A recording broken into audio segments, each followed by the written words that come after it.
Today, we're talking about the most simple thing, how to understand sugar cravings, what to eat when you can't stop craving sugar. This tip right here is so simple, it can't be applied to all situations. But if you are in the situation where you come home at night and you got these unstoppable sugar cravings and you've been quote unquote good during the day, but like every night, at least 3 nights a week or maybe even more, you come home and you got this, you're out of control. You're out of control, and no matter what story, no matter what willpower thing you say to yourself, you lose control and you go nuts. This tip right here, it's so simple. It's too simple, and I know when I say it, there's gonna be a few objections that come up, and I'll talk about those. The tip is eat a good amount of protein and fat. Yeah, fat, good fat, during the day. So that means breakfast, lunch, and dinner mandatory. Now, if you've been listening to my content before, you know that I've thrown out meal plans. You know that I don't believe in them. I believe in trusting your hunger and listening to your gut. But at the beginning, some structure can be very good. So breakfast, lunch, and dinner, okay? And during these, here's what we should eat. High fat, protein, and veggies. It's when you get the protein and fat, your body is sustaining off of that. Your blood sugar's even, your stomach is even. You're not going through these ups and downs. What's happening is when you haven't eaten enough during the day, which is what I'm seeing a lot of people going through, they then wonder, why am I binge eating like crazy at night? And it's because you've been going down, you don't have the energy, and your body is now in panic mode. And so by mandatorily eating breakfast, lunch, and dinner, and fat and protein, that's the key. Breakfast, lunch, and dinner, fat and protein. Not just breakfast, lunch, and dinner carbs. You can have some carbs, but breakfast, lunch, and dinner, fat and protein. Fat and protein, it burns more slowly. So even if you do have, let's say normally you have breakfast and it's a bunch of carbs, by lunch, it burns off really quick, and then you're left with nothing in your belly.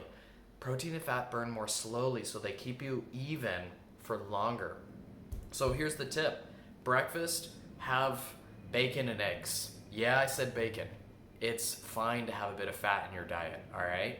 Now, maybe Greek yogurt, full-fat Greek yogurt with nuts or berries in it. Great breakfast item, okay? For lunch, have a big salad, vegetables, maybe a little bit of dressing.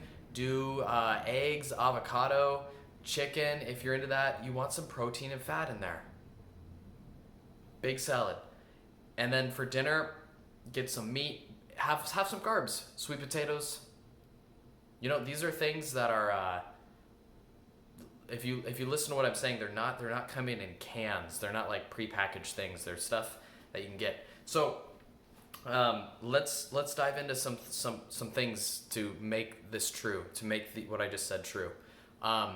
This tip really is the best tip if you're not eating properly. You can still be binge eating and be having enough food during the day, but there's a lot of people out there who are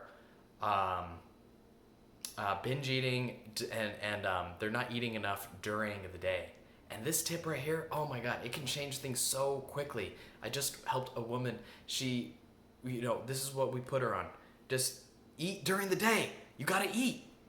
And after a week of eating regularly and without these perfectionistic standards, like it's okay if you skip a meal, or it's okay if you don't finish it, or, not having these fixed ideas and judgments, but just getting her to eat more food, particularly good fats and good proteins.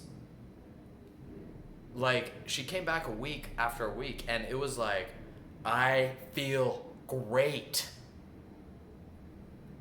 When you don't nourish your body during the day with food, your body wants energy. Oftentimes, the binge eating becomes a pick-me-up, like, a jolt of energy, something exciting. But it's just a poor substitute for nutritious food that goes on during the day.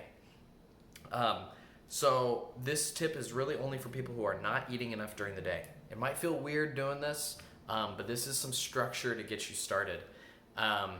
Another thing, won't all this fat and protein, like sometimes someone will say this, won't all this fat and protein, make me fat? Or, I'm not a bodybuilder, I don't need all this protein.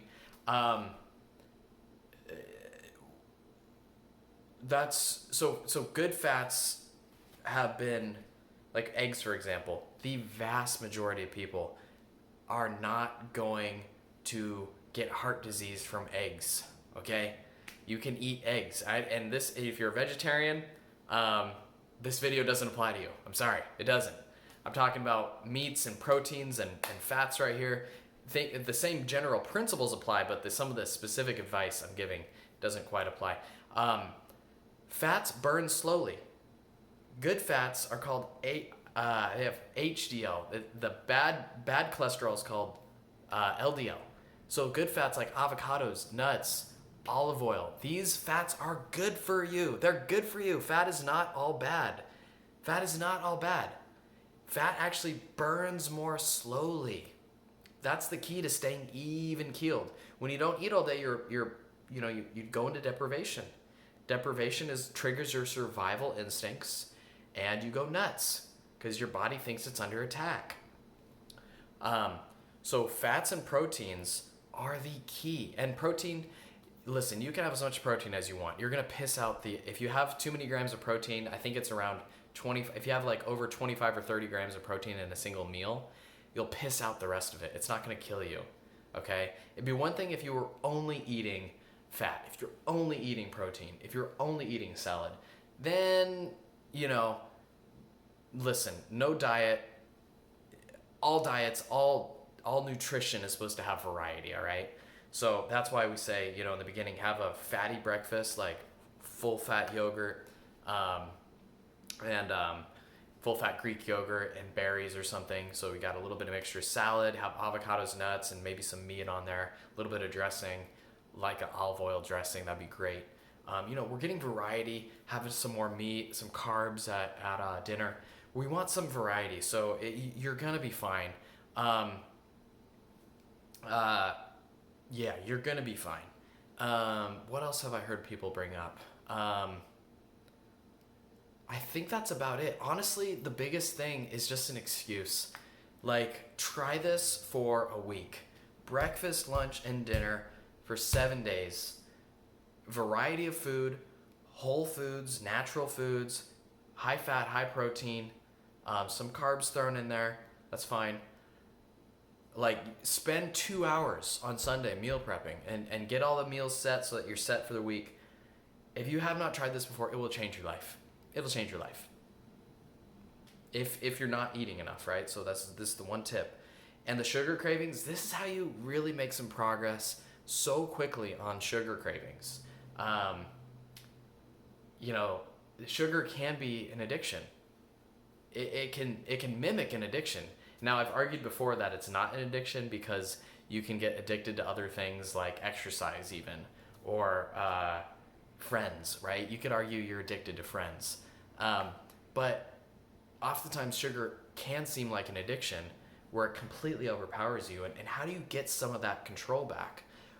Well, big step. It's not the whole picture, but you can solve like 50% of the problem of binge eating just by eating regular meals. And once you eat regular meals, and that's like the foundation, then you can start fine-tuning with hunger. Hunger is a skill that you develop over time. That's how this whole thing fits in here. So that's my tip for today. Let me know your thoughts. Try it. Okay, peace.